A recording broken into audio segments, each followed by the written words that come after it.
Subjectivity by Norman Spinrad. Boredom on a long interstellar trip can be quite a problem, but the entertainment technique the government dreamed up for this one was a little too good. Interplanetary flight having been perfected, the planets and moons of the Sol system having been colonized, man turned his attention to the stars and ran into a stone wall. After 3 decades of trying, scientists reluctantly concluded that a faster-than-light drive was an impossibility, at least within the realm of any known theory of the universe. They gave up. But a government does not give up so easily, especially a unified government which already controls the entire habitat of the human race. Most especially a psychologically and sociologically enlightened government which sees the handwriting on the wall and has already noticed the first signs of racial claustrophobia, an objectless sense of frustrated rage, increases in senseless crimes, proliferation of perversions, and vices of every kind. Like grape juice sealed in a bottle, the human race had begun to ferment. Therefore, the solar government took a slightly different point of view toward interstellar travel. Man must go to the stars, period. Therefore, man will go to the stars. If the speed of light could not be exceeded, then man would go to the stars within that limit. When a government with tens of billions of dollars to spend becomes monomaniacal, great things can be accomplished. Also, unfortunately, unspeakable horrors. Stage 1. A drive was developed which could propel a spaceship at half the speed of light. This was merely a matter of technological concentration and several $billion. Stage 2. A ship was built around the drive and outfitted with every conceivable safety device. A laser beam communication system was installed so that Sol could keep in contact with the ship all the way to Centaurus. A crew of 10 carefully screened, psyched, and trained near supermen was selected, and the ship was launched on a 16-year round trip to Centaurus. It never came back. 2 years out, the 10 near supermen became 10 raving maniacs. But the solar government did not give up. The next ship contained 5 near supermen and 5 near superwomen. They only lasted for a year and a half. The solar government intensified the screening process. The next ship was manned by 10 bona fide supermen. They stayed sane for nearly 3 years. The solar government sent out a ship containing 5 supermen and 5 superwomen. In 2 years they had 10 super lunatics. The psychologists came to the unstartling conclusion that even the cream of humanity, in a sexually balanced crew, could not stand up psychologically to 16 years in a small steel womb, surrounded by billions of cubic miles of nothing. One would have expected reasonable men to have given up. Not the solar government. Monomania had produced great things in the form of a C2 drive. It now proceeded to produce unspeakable horrors.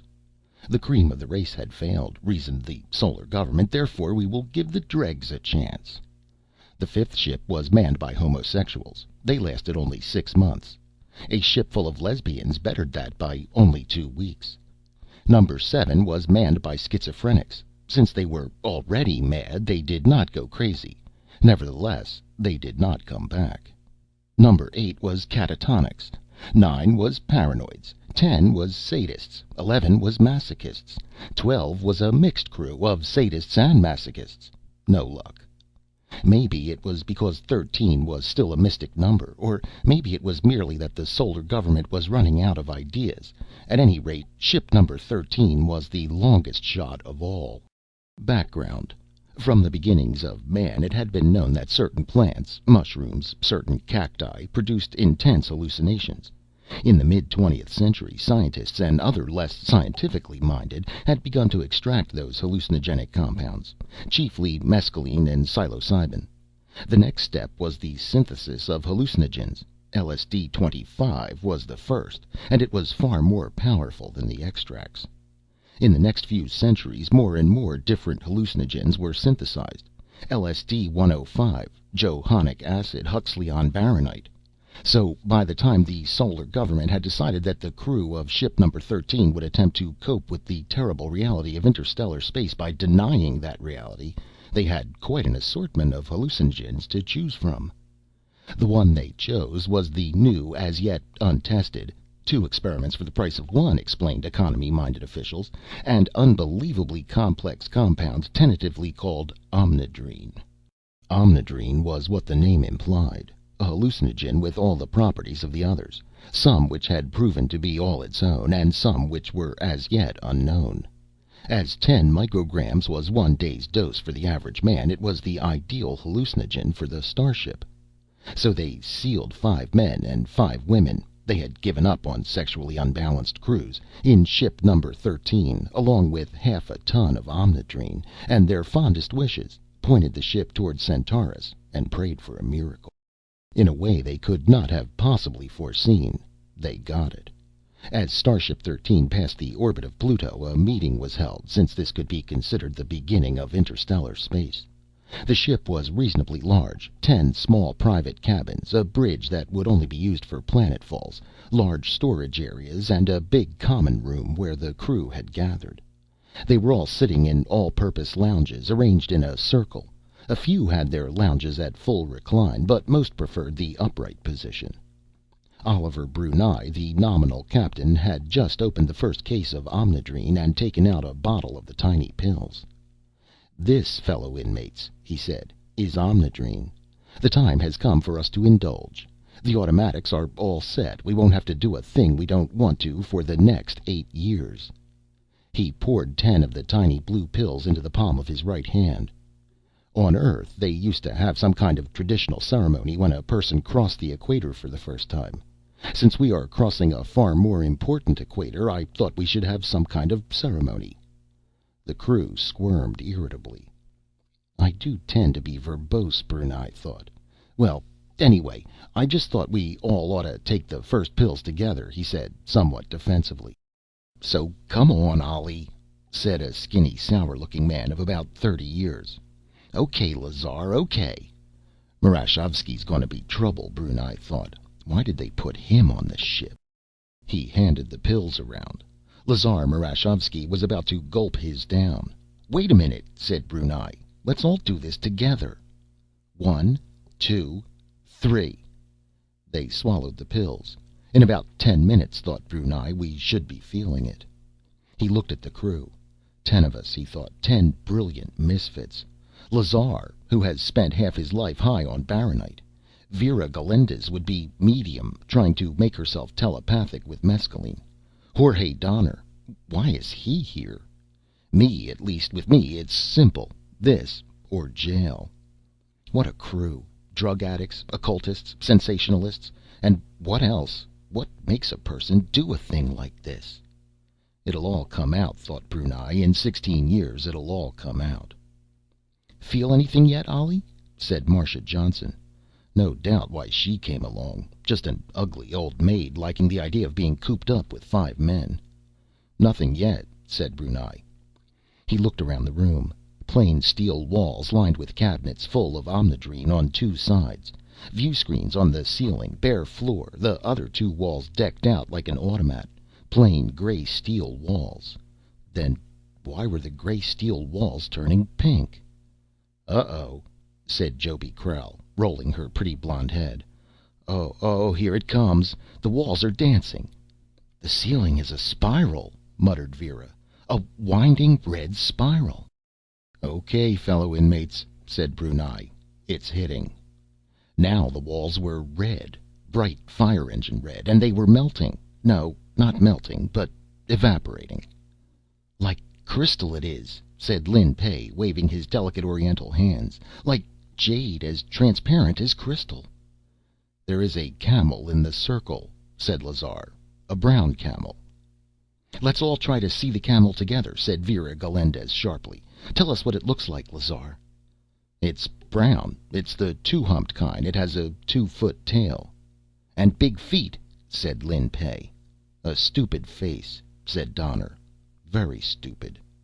Your camel is a great bore, said the stocky, scowling Bram Dacker. Let's have something else, said Joby. Okay, replied Brunei. Now someone else tell us what they see. A lizard, said Linda Tobias, a strange, somber girl inclined to the morbid. A lizard? Squeaked Ingrid Solon. No, said Lin Pei. "A dragon. A green dragon with a forked red tongue." "He has little useless wings," said Lazar. "He's totally oblivious to us," said Vera. Brunei saw the dragon. It was 5 feet long, green and scaly. It was a conventional dragon, except for the most bovine expression in its eyes. Yes, he thought, the dragon is here, but the greater part of him knew that it was an illusion.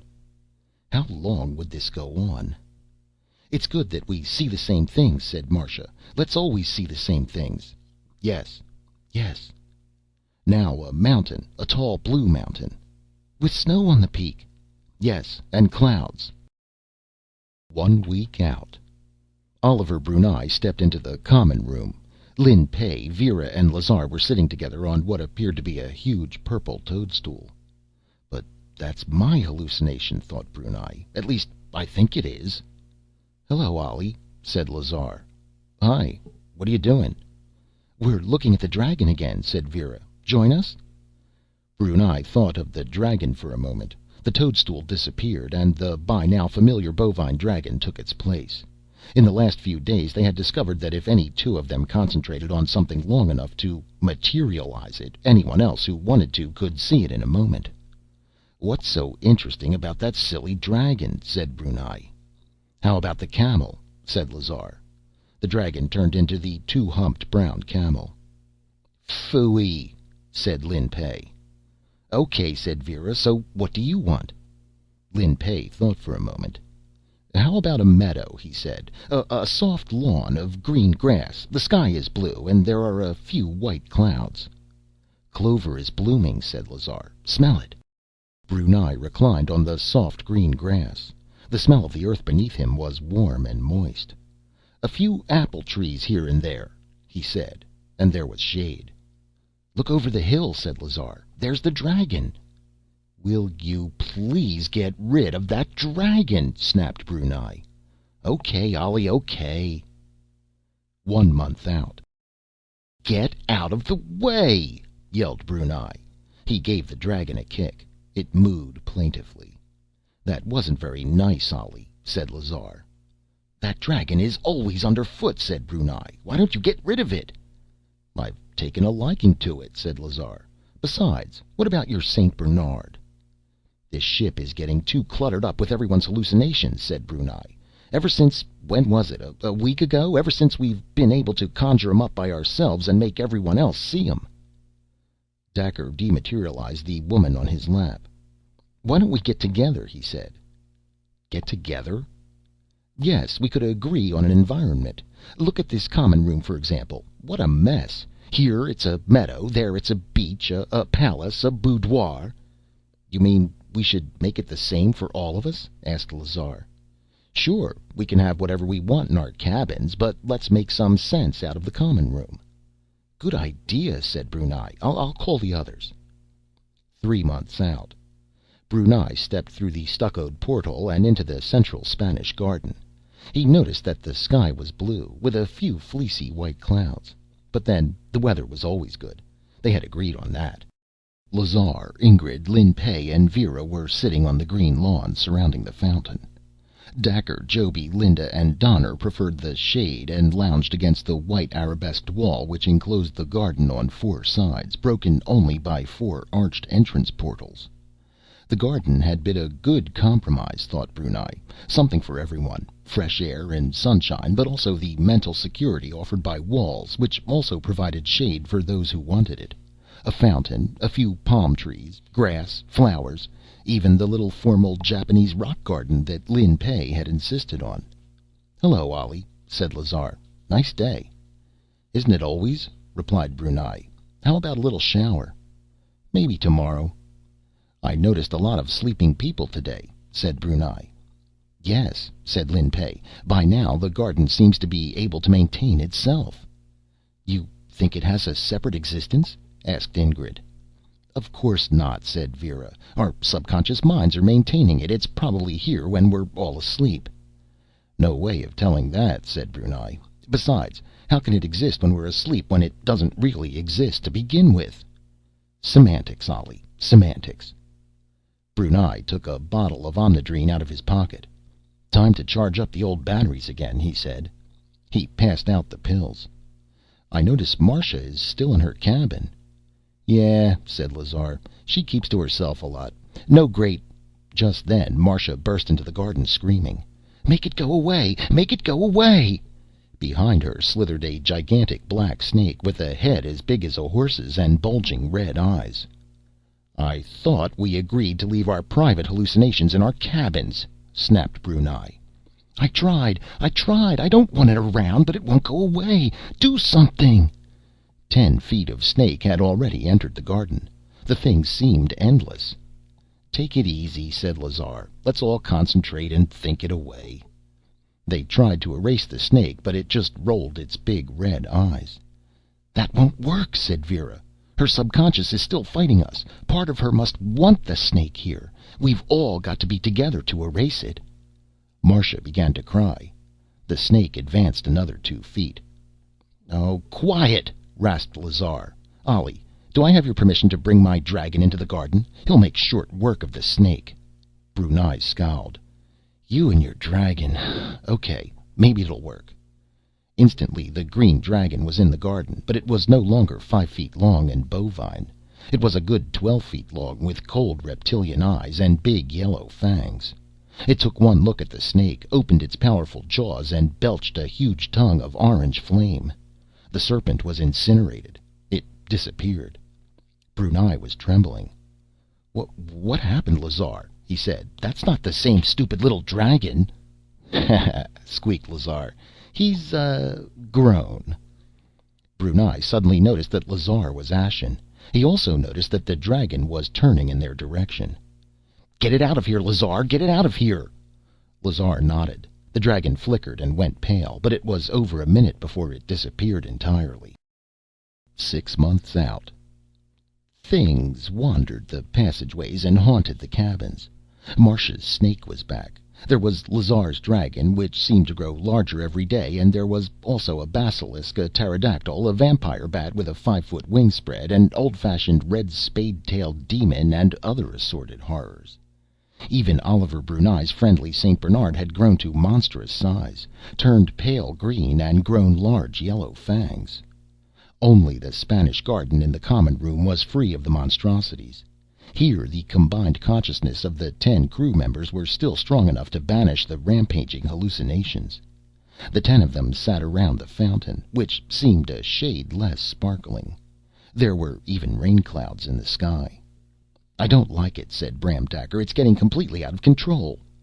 "So we just have to stay in the garden, that's all," said Brunei. "The food's all here, and so is the Amna Dream, and they can't come here." "Not yet," said Marcia. They all shuddered. "What went wrong?" asked Ingrid. "Nothing," said Donner. "They didn't know what would happen when they sent us out, so we can't say they were wrong." "Very comforting," croaked Lazar. "But can someone tell me why we can't control them any more?" "Who knows?" said Brunei. "At least we can keep them out of here. That's—" There was a snuffling at the wall. The head of something like a Tyrannosaurus Rex peered over the wall at them.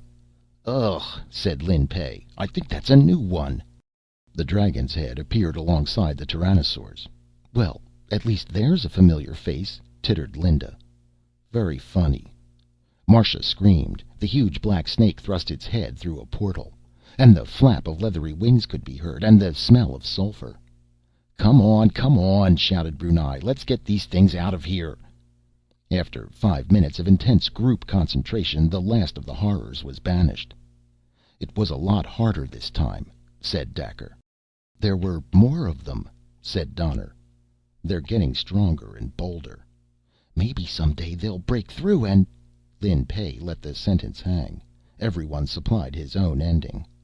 "Don't be ridiculous," snapped Brunei. "They're not real. They can't kill us."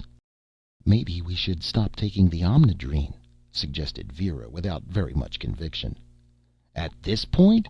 said Brunei. He shuddered. "If the garden disappeared, and we had nothing but the bare ship for the next 15.5 years, and we knew it, and at the same time knew that we had the Amna Dream to bring it back, how long do you think we'd hold off?" "You're right," said Vera. "We just have to stick it out," said Brunei. "Just remember, they can't kill us. They aren't real." "Yes," the crew whispered in tiny, frail voice. "They aren't real." 7 months out. The garden was covered with a gloomy gray cloud layer. Even the weather was getting harder and harder to control. The crew of the starship number 13 huddled around the fountain, staring into the water, trying desperately to ignore the snufflings, flappings, wheezes, and growls coming from outside the walls. But occasionally a scaly head would raise itself above the wall, or a pterodactyl or bat would flap overhead, and there would be violent shudders. "I still think we should stop taking the Amna Dream," said Vera Galindez. "If we stopped taking it," asked Brunei, "which would disappear first? Them or the garden?" Vera grimaced.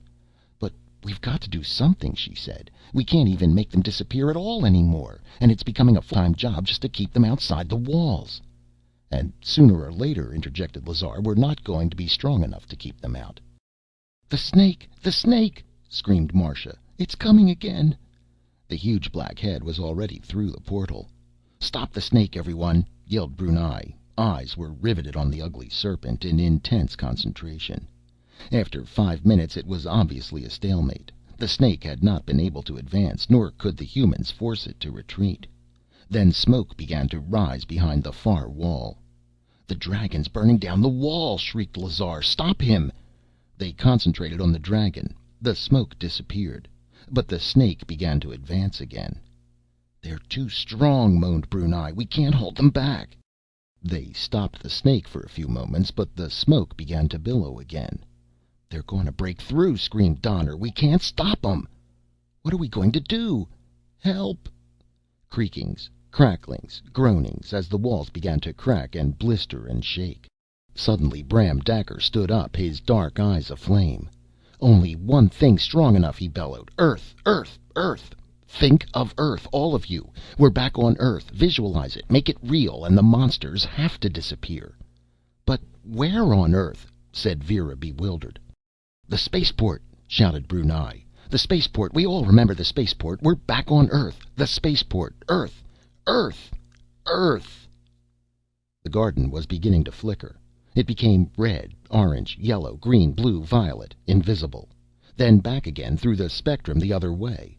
Violet, blue, green, yellow, orange, red, invisible. Back and forth like a pendulum through the spectrum. Oliver Brunei's head hurt unbearably. He could see the pain on the other faces, but he allowed only one thought to fill his being. Earth. The spaceport. Earth. More and more, faster and faster, the garden flickered, and now it was the old common room again, and that was flickering. Light was flickering, mind was flickering, time, too, seemed to flicker. Only Earth, thought Brunei. Earth doesn't flicker, the spaceport doesn't flicker. Earth! Earth!